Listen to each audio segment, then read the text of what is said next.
ବାରବାଟୀ କଟକରୁ ମହମ୍ମଦ ମୋକିମଙ୍କ ଝିଅ ସୋଫିଆ ଫିରଦୋସା କଂଗ୍ରେସର ପ୍ରାର୍ଥୀ ହୋଇପାରନ୍ତି। ଆଇନ ଜାଲରେ ଛନ୍ଦି ହେବା ପରେ ନିର୍ବାଚନ ଲଢ଼ିବା ମୋକିମଙ୍କ ପାଇଁ ଆଉ ସମ୍ଭବପର ନୁହେଁ।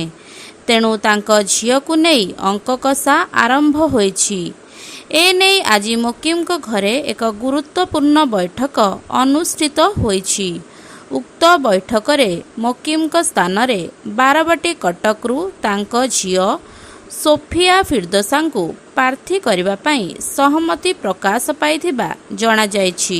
ଏନେଇ ଦଳୀୟ ହାଇକମାଣ୍ଡକୁ ଜଣାଇବାକୁ ବୈଠକରେ ସହମତି ହୋଇଥିବା ସୂଚନା ମିଳିଛି। ପ୍ରକାଶ ଯେ ଓଏଚ୍ଆରଡିସି ଦୁର୍ନୀତି ମାମଲାରେ କଂଗ୍ରେସ ବିଧାୟକ ମହମ୍ମଦ ମୋକିମଙ୍କୁ ଗତକାଲି ସୁପ୍ରିମକୋର୍ଟ ଜାମିନ ଦେଇଛନ୍ତି। ମୋକିମଙ୍କ ଆବେଦନକୁ ଶୁଣାଣି ପାଇଁ ଗ୍ରହଣ କଲେ କୋର୍ଟ। ଆବେଦନକୁ ଗ୍ରହଣ କରି ଭିଜିଲାନ୍ସକୁ ନୋଟିସ କଲେ କୋର୍ଟ।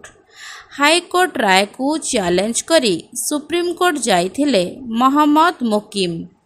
ମୋକିମଙ୍କୁ 3 ବର୍ଷ ଦଣ୍ଡାଦେଶ କରିଥିଲେ ଭିଜିଲାନ୍ସ କୋର୍ଟ।